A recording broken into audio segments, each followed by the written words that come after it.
Salam jumpa kembali Bapak Ibu dan saudara-saudara. Kita hidup saat ini penuh dengan nada-nada kekerasan. Tetapi kita tetap dipanggil sebagai pendamai-pendamai Kristus. Apakah itu mudah? Mari kita belajar dari pengalaman Rasul Paulus, juga pengalaman Kristus menjadi juru damai. Bacaan kita dari surat Roma pasal 3 ayat 19 sampai dengan 31. Mari akan kita awali dengan bersama-sama berdoa. Tuhan Yesus, kekerasan kehidupan saat ini kami rasakan semakin keras. Begitu banyak korban terjadi. Karena sedikit salah paham, banyak korban melayang. Inilah kenyataan yang harus kami hadapi, begitu mengerikan. Lalu bagaimana gereja harus hadir di tengah situasi kacau seperti ini? Utuslah kami untuk menjadi pendamai-pendamai yang membawa nama kerajaan Allah di dalam Yesus. Memang kami sadar tidak mudah, oleh karena itu biarlah firman Tuhan menguatkan kami, supaya melalui firman Tuhan kami diteguhkan menjadi pendamai bagi sesama kami. Berfirmanlah kepada kami, berkati hamba-Mu, supaya dia dilayakkan membaca memberitakan kebenaran firman. Inilah doa permohonan kami dalam nama Tuhan Yesus Kristus. Amin. Tetapi kita tahu bahwa segala sesuatu yang tercantum dalam kitab Taurat ditujukan kepada mereka yang hidup di bawah hukum Taurat, supaya tersumbat setiap mulut dan seluruh dunia jatuh ke bawah hukuman Allah. Sebab tidak seorang pun yang dapat dibenarkan di hadapan Allah oleh karena melakukan hukum Taurat. Karena justru oleh hukum Taurat orang mengenal dosa. Tetapi sekarang, tanpa hukum Taurat, kebenaran Allah telah dinyatakan. Seperti yang disaksikan dalam kitab Taurat dan kitab-kitab para nabi, yaitu kebenaran Allah karena iman dalam Yesus Kristus bagi semua orang yang percaya, sebab tidak ada perbedaan. Karena semua orang telah berbuat dosa dan telah kehilangan kemuliaan Allah, dan oleh kasih karunia telah dibenarkan dengan cuma-cuma karena penebusan dalam Kristus Yesus. Kristus Yesus telah ditentukan Allah menjadi jalan pendamaian karena iman dalam darahnya. Hal ini dibuatnya untuk menunjukkan keadilannya, karena ia telah membiarkan dosa-dosa yang telah terjadi dahulu pada masa kesabarannya. Maksudnya ialah untuk menunjukkan keadilannya pada masa ini, supaya nyata bahwa ia benar dan juga membenarkan orang yang percaya kepada Yesus. Jika demikian, apakah dasarnya untuk bermegah? Tidak ada. Berdasarkan apa? Berdasarkan perbuatan? Tidak. Melainkan berdasarkan iman. Karena kami yakin bahwa manusia dibenarkan karena iman, dan bukan karena ia melakukan hukum Taurat. Atau adakah Allah hanya Allah orang Yahudi saja? Bukankah ia juga adalah Allah bangsa-bangsa lain? Ya, benar, ia juga adalah Allah bangsa-bangsa lain. Artinya, kalau ada satu Allah yang akan membenarkan baik orang-orang bersunat karena iman, maupun orang-orang tak bersunat juga karena iman.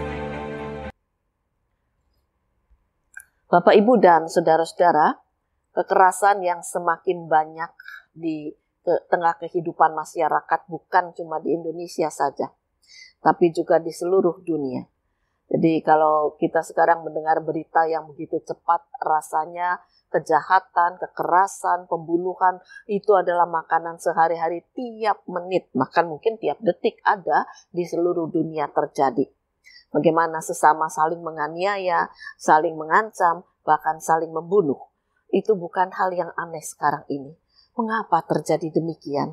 Karena makin banyak orang hidup di tengah kekerasan, tantangan yang tidak lagi dilandaskan pada kasih Kristus. Banyak orang meninggalkan Yesus karena menganggap, apa toh Yesus? Ya? Buat apa percaya Yesus? Apakah masih ada kuasanya? Banyak orang sudah tidak percaya kepada Yesus. Akibatnya hati mereka diisi dengan adanya dunia ini, adanya kepentingan diri, adanya kehidupan yang mengharuskan mereka hidup lebih dari orang lain, menjadikan kekerasan pribadi, kekerasan diri, kekerasan dalam keluarga terjadi. Sebab orang yang lemah tidak bisa hidup sekarang. Semua harus berani keras, niatnya keras, lalu perkataannya harus keras, lalu semangatnya juga harus keras. Dipacu lagi dengan target. Nah, menjadikan orang itu tidak lagi punya cinta kasih, kebersamaan, keakraban satu dengan yang lain, kesantaian satu dengan yang lain. Santai bukan dalam arti malas ya, tapi lihat teman itu dengan sukacita, dengan kesabaran. Tidak ada lagi sekarang. Bersama teman kerja saling mendorong, tapi bukan untuk kedamaian, melainkan untuk paksaan. Kamu belum penuhi target, ya. Lalu istri juga kepada suami mengatakan begitu, kamu belum memenuhi target penghasilan. Suami terhadap istri, kamu belum memenuhi target untuk menjadi istri yang baik. Bagaimana kamu bisa menelantarkan anak sementara kamu foya-foya dan sebagainya. Semua mengandung kekerasan. Padahal di sisi lain ada juga orang-orang yang sebetulnya hidupnya secara ekonomi sangat mampu. Saya pernah jalan-jalan ke outlet besar itu ya. Lalu di sana lihat ada banyak tenan-tenan toko-toko terkenal itu, ya banyak orang beli. Saya lihat harganya aja ya nggak bisa dah ngitung, nggak tahu dah itu nolnya ada berapa, ngeri. Ya. Tapi dengan mudah orang bisa beli semua itu. Namun di sisi lain ketika mereka melihat sesamanya, entah itu satpam yang kepanasan, apakah mereka mau memberi segelas air? Tidak terpikir. Ya, bahkan mungkin mereka membentak-bentak bisa kalau satpam itu salah. Nah, ini adalah kenyataan hidup itu, walaupun diisi dengan ekonomi yang cukup, tapi tetap keras. Karena dia peroleh hartanya juga melalui kekerasan. Entah kekerasan hasil korupsi, entah kekerasan hasil kerja sendiri, atau apapun juga. Nah, Bapak, Ibu, dan saudara-saudara, kita bisa lihat di dalam ayat 25, firman Tuhan mengatakan, Kristus Yesus telah ditentukan Allah menjadi jalan pendamaian karena iman. Dalam darahnya, hal ini dibuatnya untuk menunjukkan keadilannya, karena ia telah membiarkan dosa-dosa yang telah terjadi dahulu pada masa kesabarannya. Jadi, Yesus ditentukan sebagai juru damai. Apakah tugasnya mudah?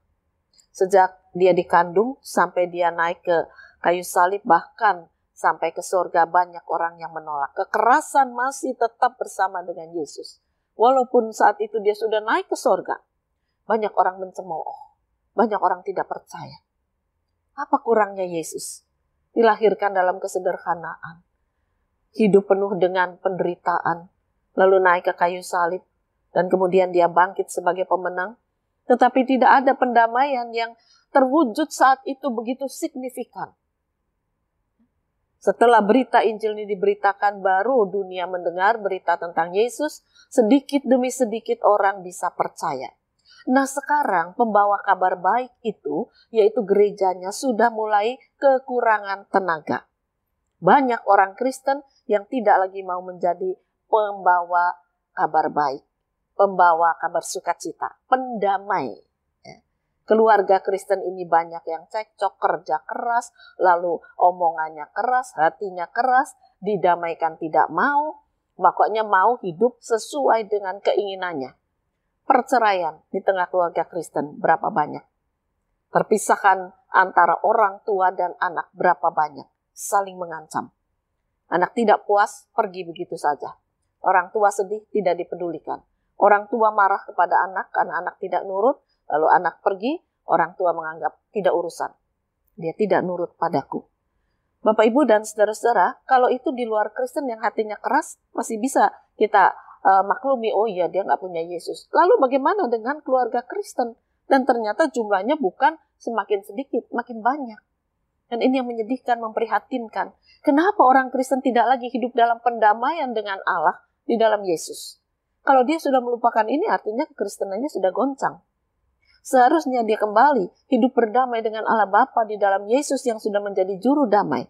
Maka hatinya dipenuhi damai. Maka keluarganya akan dibangun kembali dalam damai. Maka pekerjaannya akan dikerjakan dalam damai. Maka kehidupan masa depan juga akan dia tatap dalam damai. Bukan dalam kekerasan. Memang harus punya niat. Bukan jadi pemalas. Harus punya niat yang teguh. Tapi tidak perlu dengan segala kekerasan dan ancaman. Melainkan dengan damai Kristus. Nah, orang yang berjuang di dalam damai Kristus. Orang yang menjadi pendamai satu dengan yang lain. Itu akan membangun keluarga sejahtera, akan membangun relasi sejahtera, akan bekerja dengan sejahtera, akan membuat dunia tahu bahwa pendamaian yang dilakukan Kristus masih berlaku sampai dengan saat ini. Jadi mari kita belajar dari firman Tuhan, hentikan segala kekerasan yang ada pada diri kita. Ego yang ingin selalu mencukupkan keluarga saja, nggak peduli dengan yang lain. Kalau perlu yang lain itu diinjak-injak. Itu singkirkan. Ada kenalan saya itu bekerja di satu tempat, dia terima hasil, aduh kalau kita lihat mengerikan sekali. Sangat murah harganya, upahnya. Nah, tetapi penjualan dari hasil produk itu cukup tinggi. Dan kenalan saya mengatakan, ya sudahlah daripada tidak kerja. Ya memang mungkin bagi dia itu memberikan hasil yang baik. Tapi kalau dari dinilai rupiahnya, aduh mengerikan juga. Tapi itulah kekerasan yang harus dialami. Kalau dia berniat bekerja dengan baik, dia bisa mendapatkan hasil yang bisa mungkin untuk hidupnya. Nah, jangan kita mengatakan, oh orang kaya lebih kaya. Mungkin dia juga punya pergumulan sendiri dengan kekayaannya itu. Dia harus bayar toko, dia harus bayar AC, dia harus bayar karyawan, dan sebagainya. Nah, jangan kita cuma berpihak pada satu sisi.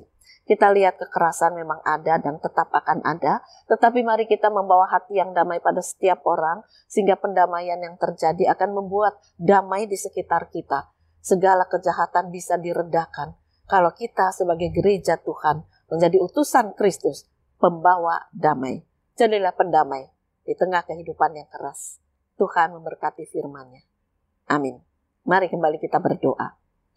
Bapa di surga, memang tidak mudah, penuh resiko, tetapi kami tahu ketika kami bisa hidup damai dengan Allah Bapa di dalam Yesus Kristus, maka damai itu akan terwujud pada kehidupan pribadi, keluarga, relasi, gereja, dan masyarakat. Dan tentu saja itu akan membawa kehidupan yang lebih baik, penuh kedamaian dan sukacita. Dan dengan demikian kami penuh harapan untuk menatap hari esok. Biarlah kuasa Roh Kudus turun atas kami siap menjadi pembawa damai dimanapun Tuhan menempatkan kami. Berkaryalah ya Tuhan. Inilah doa kami dalam nama Tuhan Yesus Kristus. Amin.